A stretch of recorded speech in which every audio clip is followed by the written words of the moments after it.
Varicose veins కి సరైన చికిత్స కోసం సంప్రదించండి ఎవిస్ హాస్పిటల్. నమస్కారం. కార్తీక పురాణం 22వ రోజు పారాయణలోకి వచ్చాం. దత్తాత్రేయ స్వామి కార్తవీర్యార్జునుడు అనేటువంటి క్షత్రియ రాజుకి మాఘమాస వ్రత మహాత్మ్యము, శివపూజ మహాత్మ్యము తెలియజేస్తున్నారు. ఇంతకుముందు గాథల్లో మనం ఏం విన్నాము? మాఘమాసంలో శ్రీమన్నారాయణుని అర్చించాలి అని. అందుకని ప్రత్యక్ష నారాయణ స్వరూపమైన సూర్య ఆరాధన గురించి చెప్పుకున్నాం. దత్తాత్రేయుల వారు ఏం చెప్తారంటే శివారాధన చాలా ముఖ్యమని, తప్పకుండా చేసి తీరాలని చెప్తున్నారు మాఘంలో. మనం కార్తీక పురాణంలో కూడా ఇలాగే రెండు విభిన్నమైన విషయాలు వింటుంటాం. కార్తీక మాసం శివ సంబంధమైన మాసంగా చెప్తూనే దానికి మన దామోదరుడు, మన కార్తీక దామోదర ప్రీత్యర్థం అని చెప్పాలని చెప్పుకుంటాం. అప్పుడు కార్తీకంలో సాలగ్రామ ఆరాధన, సాలగ్రామ దానము అత్యంత విశేషమైనవి, చాలా శుభప్రదమైనవి, ఫలప్రదమైనవి అని కూడా చెప్తాం. ఈ మాఘంలో ఓ పక్కనేమో నారాయణుడిని అర్చించమంటారు. నారాయణ స్వరూపాలైన నీటి యందు మునగటం కూడా మోక్షదాయకమని చెప్తారు. శివపూజ గురించి తక్కువ చెప్తున్నట్టుగా కనపడుతుంది మనకి. కానీ దత్తాత్రేయుల వారు మాత్రం చాలా స్పష్టంగా శివారాధన ముఖ్యమని చెప్తున్నారు. ఏం చెప్తున్నారు? రాజా, ప్రతి కార్యానికి ముందు శివుని పూజించి ప్రారంభించడం శ్రేయస్కరం. అంటే మనం కలికాలంలో ఇప్పుడంతా కూడా మనం ఏం చేస్తాం? ఏదైనా పని ప్రారంభించాలంటే గణపతి ఆరాధన చేసుకుంటాం. శివారాధన ముఖ్యము అని చెప్తున్నారు. గణపతి ఆరాధన ఓం అని అన్నాక శివారాధన చేసిన తర్వాతే ఏ రాజైనా తన యుద్ధానికి కానీ, వేటకి కానీ, స్వయంవరానికి కానీ, రాజ్యాంగంలో ఏదైనా మార్పులు చేయటానికి కానీ మొదలు పెట్టేవారట. అట్లాగే మొదలు పెట్టాలని, శివారాధన తప్పకుండా చేసి తీరాలని చెప్తున్నారు. పూర్వం త్రేతాయుగంలో కూడా శ్రీరామచంద్రమూర్తి రావణాసురుని చంపడం కోసం, సీతాదేవిని రక్షించుకోవడం కోసం, రావణుడిని వధించడం లేదా శిక్షించడం కోసం ఏం చేశారు? సముద్రం మీద వారధిని నిర్మింపజేసి అతడొక శివలింగాన్ని ప్రతిష్ఠించి దానికి పూజలు చేసిన తర్వాత, శివధ్యానం చేసిన తర్వాతే తన పని మీద వెళ్ళి రావణాసురుణ్ణి వధించగలిగాడు.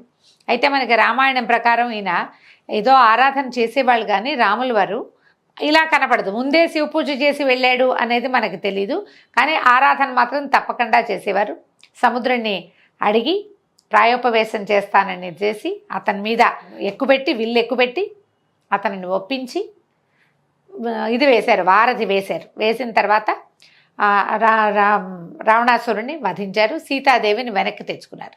అయితే రావణాసురుడు జన్మతః బ్రాహ్మణుడు అవటం వల్ల రావణాసురుడే కాదు, రాక్షసుల్లో అందరూ కూడా ఇంచుమించుగా అందరూ కూడా కశ్యప ప్రజాపతి సంతానంగా చెప్పబడతారు. వాళ్ళు కశ్యప ప్రజాపతి అంటే బ్రహ్మ యొక్క కుమారుడు కాబట్టి ప్రజాపతులందరూ కూడా బ్రహ్మ సంతానమే.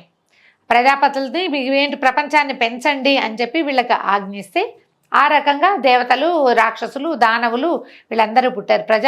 కశ్యప ప్రజాపతికి ఉన్నటువంటి భార్యల వల్ల, ఒక్కొక్క భార్య వల్ల ఒక్కొక్క రకం సంతానం లభించింది ఆయనకి. దేవతలు కూడా కశ్యప ప్రజాపతి సంతానమే. అదితి వల్ల ఆదిత్యేయులు అంటే వీళ్ళు అమరులు లభించారు, దేవతలు లభించారు కుమారులుగా. తర్వాత దితి వల్ల దైత్యులు అంటే రాక్షసులు. దితి యొక్క తర్వాత సంతానం వాళ్ళ కుమారులు ఇక మనవలు పెరుగుతారు కదా. క్రమంగా సంతానం పెరిగి వీళ్ళందరూ కూడా కశ్యప ప్రజాపతి సంతానం అవటం వల్ల బ్రహ్మహత్యాపాతకం తనకు అంటుకుంటుందని రాముల వారు ఏం చేశారు? ఎన్నో శివలింగాల్ని స్థాపించారు. బ్రహ్మహత్యాపాతకాన్ని పోగొట్టుకోవాలంటే శివారాధన అత్యంత ముఖ్యమైనదిగా కార్తవీర్యార్జునుడికి దత్తాత్రేయుల వారు బోధిస్తున్నారు. నువ్వు చేసిన ఏ పాపాన్ని పోగొట్టుకోవాలన్నా శివారాధన చేయాలి. ఏ క్రియలో అయినా మనం జయం సంపాదించాలన్నా కూడా శివారాధన చేయాలి.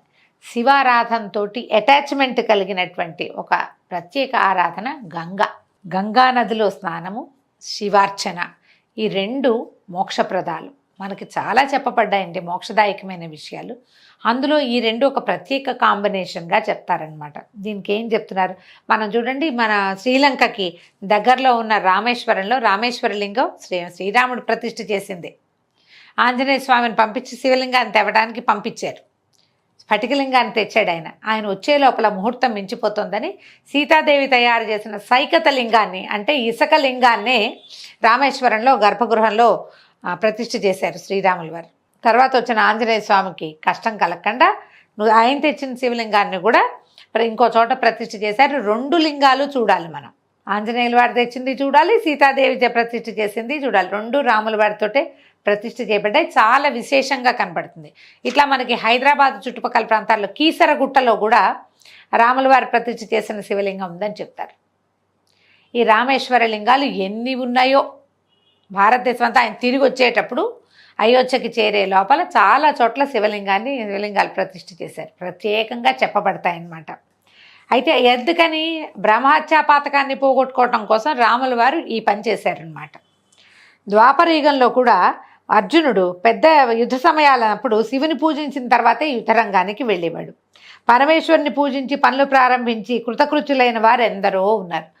అంటే క్షత్రియుడైనటువంటి ఈయనకి కార్తవీర్యార్జునుడికి చెప్తున్నారు దత్తాత్రేయుల వారు, నువ్వు ఏ పని చేయబోయినా ముందు శివారాధన ముఖ్యంగా చెయ్యి, దానివల్లే నీ పనులు సానుకూలం అవుతాయని.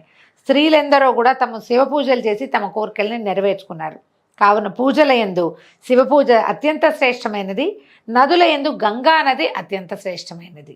గంగాజలం సర్వపాపహరం. గంగా నదిలో స్నానం చేయటం వల్ల సర్వ పాపముల నుండి విముక్తులవటమే కాకుండా ఆయురారోగ్యాది ఐశ్వర్యాలు కూడా ప్రసాదిస్తుంది. గంగ ఆయుష్ని ఆరోగ్యాన్ని ప్రసాదిస్తుంది. గంగా నది శివుడి శిరస్సు మీద నుంచి తొలుత పడింది ఎక్కడండి? హిమాలయాలంతా కూడా ఔషధులే, అన్ని ఔషధాలే. అలా ఔషధీ గుణాలున్న ప్రాంతాల్లోంచి ప్రవహించి రావటం వల్ల గంగా నదికి సహజంగానే ఒక ఔషధ గుణం ఏర్పడింది. భూమి మీదకి వచ్చేసరికి ఆమె ఎక్కడ పుట్టింది? అసలు తొలి పుట్టింది ఎక్కడ? విష్ణుపాద సంభవ. ఆవిడ విష్ణువు యొక్క పాదం నుంచి పుట్టింది. దానివల్ల ప్రత్యేకత వచ్చింది. ఆ తర్వాత భూమి మీద ప్రవహించే ప్రాంతాలన్నీ కూడా విపరీతంగా ఔషధులు నిండి ఉండటం వల్ల గంగాజలం అత్యంత పవిత్రమండి. ఎలాంటి పరిస్థితుల్లో అయినా గంగా జలం చల్లుకుంటే పవిత్రం అయిపోతుంది.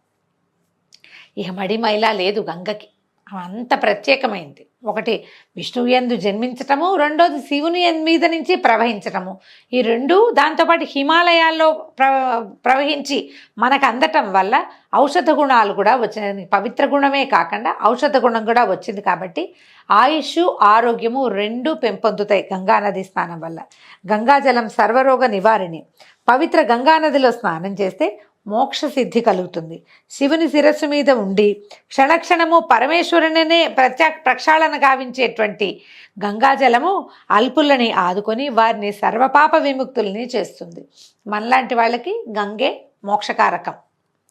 ఆరోగ్యరీత్యా కూడా శాస్త్రపరంగా ఇది నిర్ధారించబడింది. ఏ నీళ్ళనైనా సరే గంగా గంగా గంగా అని 3 సార్లు అనుకుని శిరస్సు మీద చల్లుకుంటే ఆ నీరు కూడా గంగాజలంతో సమానం అవుతుంది. మనం ఇది కార్తీక పురాణం కాలంలో చెప్పుకుంటాం. మనం ఇంట్లోనే స్నానం చేస్తాం. ఏ నదికి వాపికూప తటాకాదులకి వెళ్ళలేకపోతాం. ప్రాతకాల స్నానం చేయాలి. ఏం చేస్తాము? ఆ బకెట్లో చేసి బకెట్ మీద చేపెట్టుకుని హరగంగే అనుకోవటం. గంగే చేయమనే చేయవ గోదావరి సరస్వతి నర్మదే సింధు కావేరి జలేస్మిన్ సన్నిధిం కురు అని చెప్తాం. నా గంగాచ యమునా చైవ గోదావరి సరస్వతి 4 నదులు వచ్చినాయి కదా. అక్కడి నుంచి గోదావరి సరస్వతి నర్మదే సింధు కావేరి 4 7 3 7 నదులని ఇక్కడ మనం పొందుతున్నాము అని ఒక మంత్రం చెప్పుకొని ఆ శ్లోకం స్మరించుకొని నీళ్ళు తీసుకుని హరగంగే అని నెత్తి మీద పోసుకోమని చెప్తాం. 3 సార్లు అనుకోండి. హరగంగే హరగంగే హరగంగే అనుకుంటే మన నీళ్ళల్లోకి గంగా ప్రవేశం జరిగిపోతుంది. మనకి ఇలాంటి వెసులుబాట్లు ఉన్నాయండి. మనం ఢిల్లీ చుట్టుపక్కల ప్రాంతాలకే పరిగెత్తుకుంటూ వెళ్ళక్కర్లా. మన ఇంట్లో బకెట్లో కూడా గంగానదిని ప్రత్యక్షం చేసుకోవచ్చు. ఎంత చక్కగా చెప్పబడ్డారేందో చూడండి. ఇది మంచి విషయం కదా. మనం అదే కాకుండా మనం పూజా విధిలో కూడా ఏం చేస్తాం? పూజ దగ్గర కూడా కలశాన్ని పెట్టుకుంటాం. ఒకటి కలశానికి గంధ పుష్పాక్షతలు సమర్పిస్తాం. గంధం పెట్టి బొట్టు పెడతాం. అక్షతలు పువ్వులు అక్షంతలు అందులో వేస్తాం. అందులో కూడా గంగే చెవిని చేవే గోదావరి సరస్వతి అని చెప్పుకుని ఆయాంతు ఏ గణేష పూజార్థమో శివ పూజార్థం దురితక్షయకారకలమైన అయినటువంటి నదీ జలాలు ఇందులోకి ప్రవేశించుగా కానీ కలశోదకంలోకి గంగని ఆహ్వానిస్తాం. గంగతో పాటు 7 పుణ్య నదుల్ని అక్కడికి పిలుచుకుంటాం. మన ఇంట్లో కనుక గంగాజలం ఈ కాశీ నుంచి తెచ్చిన చిన్న చెంబులు ఉన్నాయనుకోండి, ఒక్క చుక్క గంగాజలం అందులో వేసుకోవచ్చు. మనం ఎవరినో ముట్టుకోనుకోవడానికి వాళ్ళని ముట్టుకున్నాం, వాళ్ళు ఎవరో మన ఇంటికి వచ్చారు, మైల కలిసిపోయింది, పురుడు కలిసిపోయింది, పక్షిని కలిసిపోయింది, రకరకాల అనుమానాలు. ఇల్లు పవిత్రం చేసుకోవాలంటే ఏం చేయాలి? ఏదైనా పుణ్యావచనం చేయించుకోవాలి. ఎవరైనా పురోహితుడిని పిలిచి ఆయన ఒక అరగంట మంచి కార్యక్రమం చక్కగా మంత్రాలన్నీ చదివి పుణ్యావచన జలాన్ని సిద్ధం చేసి ఆ జలాన్ని ఇల్లంతా చల్లుతారు. మనకు అవకాశం లేదనుకోండి ఏం చేస్తాం? ఈ ముంత ఉంది కదా మన దగ్గర గంగాజల పాత్ర, దాన్ని కొద్దిగా విరిచి ఓ పక్కన ఆ నీళ్ళని మామిడాకో తమలపాకో లేదా ఒక తులసి దళం ఆ నీళ్ళలో ముంచి ఇల్లంతా చల్లుకుంటే పవిత్రమవుతుంది. అలా ఎలా అవుతుంది? ఇలాంటి ప్రశ్నలు వేయకండి. మనకి పురాతన కాలం నుంచి ఇలాగే చెప్పబడింది. మనం ఇది ఆచరిస్తున్నాం. గంగకి ఆ రకమైన ప్రత్యేకత ఉంది. దత్తాత్రేయుల వారు ఇంత క్లియర్గా మన కార్తవీర్యార్జునుడికి తెలియజేస్తున్నారనమాట. ఎక్కడైనా సరే నువ్వు ఈ శ్లోకం కానీ మంత్రం కానీ దాంతో అభిమంత్రిస్తే నీ దగ్గర ఉన్న జలంలోకి గంగా నది ప్రవేశిస్తుంది. ఆ నీళ్ళని నువ్వు నెత్తిమీద చల్లుకున్నా కూడా నువ్వు పవిత్రుడవుతావు. ఈ గంగా జలము శ్రీమన్నారాయణుడి ప్రతిరూపము. ఏమిటంటే నారాయణుడు అంటున్నామా మనం. ఈ నారాయణం అంటే నారములు అంటే నీళ్లు. నీరంతా కూడా జలం అంతా కూడా నారాయణుని అధీనంలో ఉంటుంది. నారాయణమూర్తి అయిన పేరుకే నారాయణము. నీటి యందు ఉంటాడు ఆయన. ఆ నీరు ఆయన యందు ఉంటుంది. అంచేత శ్రీమన్నారాయణుని ప్రత్యక్షం చేసుకోవాలన్నా, ఆయన్ని పూజించాలన్నా, ఆయన్ని తృప్తిపరచాలన్నా, మన పూజ సఫలం కావాలన్నా ఆ నీటిని అభిమంత్రించి మనం గంగాజలంగా భావించుకుని మీద చల్లుకున్నా కూడా మనకి ఆ రకమైన ఇది సిద్ధి లభిస్తుంది. ఈ నీటి యొక్క ప్రాముఖ్యతతోటి ఈరోజు పారాయణ పూర్తయిందండి. రేపు ఉదయం మళ్ళీ 23వ రోజు పారాయణలో కలుసుకుందాం. నమస్కారం.